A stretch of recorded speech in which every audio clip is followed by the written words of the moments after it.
All right, so now it's dried here. And what I'm going to do is I'm going to glue with PVA these tapes onto the board. So we want to center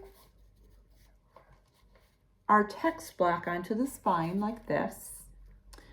And then we're going to put PVA glue onto these tapes and put them onto the board.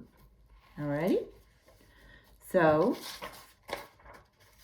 I'm going to, with an extra sheet to protect with glue, a scrap sheet, I'm going to take my PVA glue and lightly glue the tape.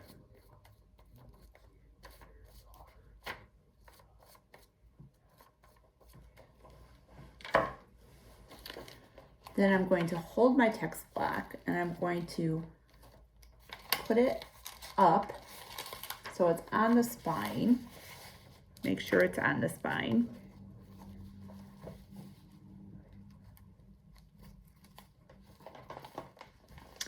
And take those tapes and burnish them down.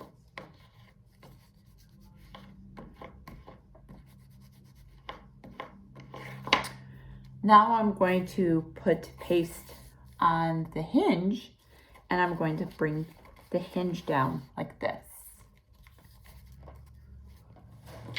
So with the hinge, I want to use 50-50, so 50 PVA, 50 starch, and I'm just going to carefully glue the hinge here with just a little bit of glue.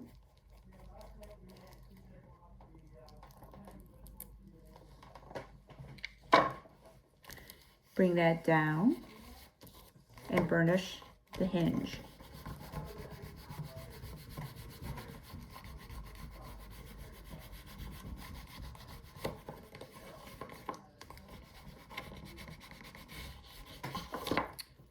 Right, then I'm going to do that to the other side.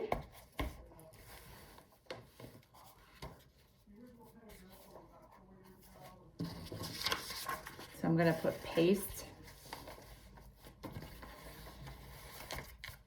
on the tapes, or I'm sorry, straight PVA glue on the tapes. Just a little bit of straight PVA glue on the tapes.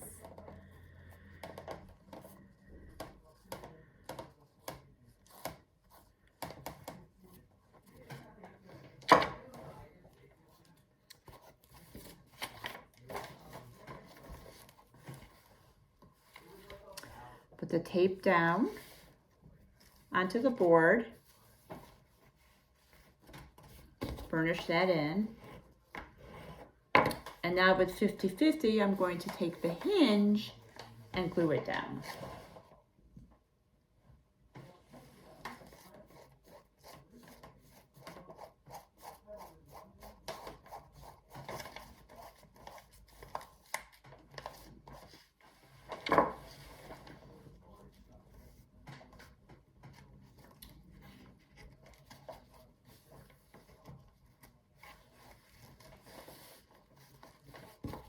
Here we go.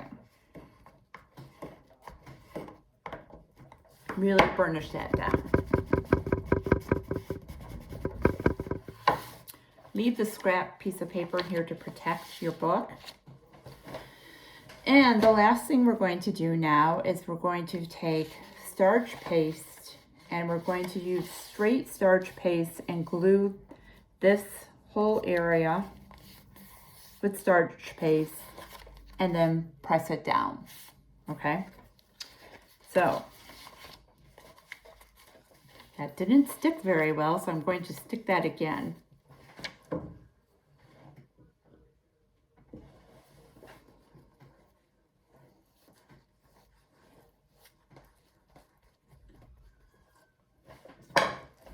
I'm rushing it.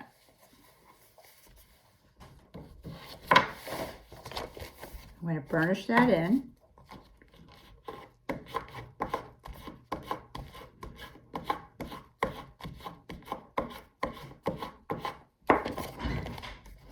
And now I'm going to put glue the starch paste onto this sheet, cover sheet. So make sure you have a protective sheet here.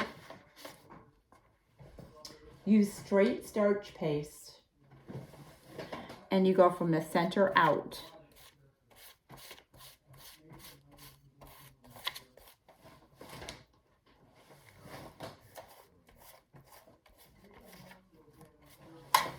Straight starch paste. And the reason why you use straight starch paste is because you can always pull it off. It's archival and you can start it over again if you don't like the way it's placed. Okay, so it's kind of like more giving. All right.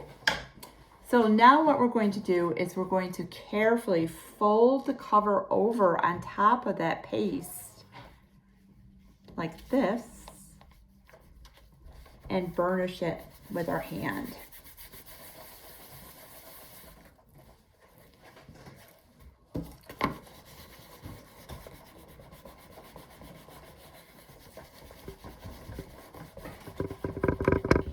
Okay, flip it over and we're going to do the same thing.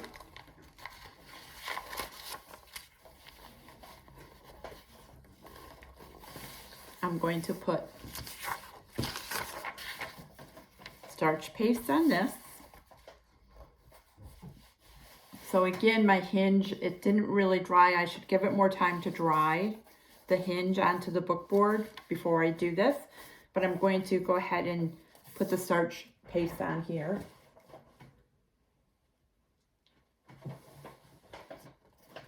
And we're almost done.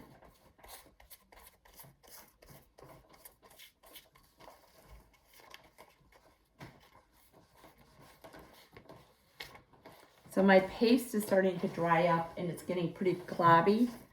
You don't want it to be globby like that because those bumps will show. So make sure you don't have bumps in your starch paste. And if you do, take them off with your finger because they look ugly. You don't want any bumps. Okay, so now, again, I'm going to carefully pull the cover over on top like this, and then burnish it with my hand.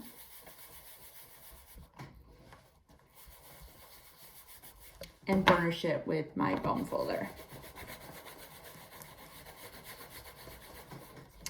I want to make sure I reinforce the indentation.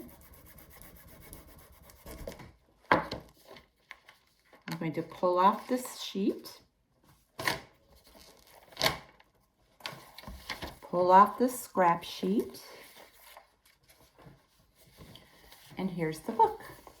Ta-da! Open it up. And you have a beautiful book. So what you want to do now is with a string, you want to put a string where the spine is so that you can make this indentation look beautiful and stay. So what I do is I just get a thick cord of string, and let's see if I have it right here. You can use your binder string, your wax string right here,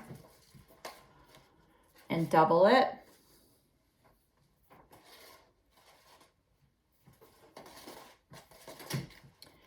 And you're creating this indentation right here. The other thing you can use is you can actually use a thin stick. So I like to use the sticks. So see how I already put this indentation here? And then turn it.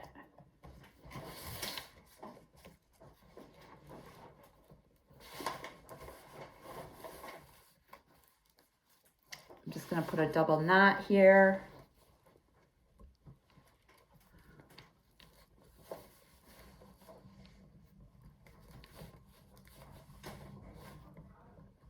To let it dry. There we go. And you would leave that string in there overnight with weight on it, so that then the next day, when all the glue's dry, you just pull it off, and then you have this like beautiful indentation, okay? The other thing you can do is, like I started to say, is that you can get little thin pieces, sticks, like I have some, I'll be right back, let me get them.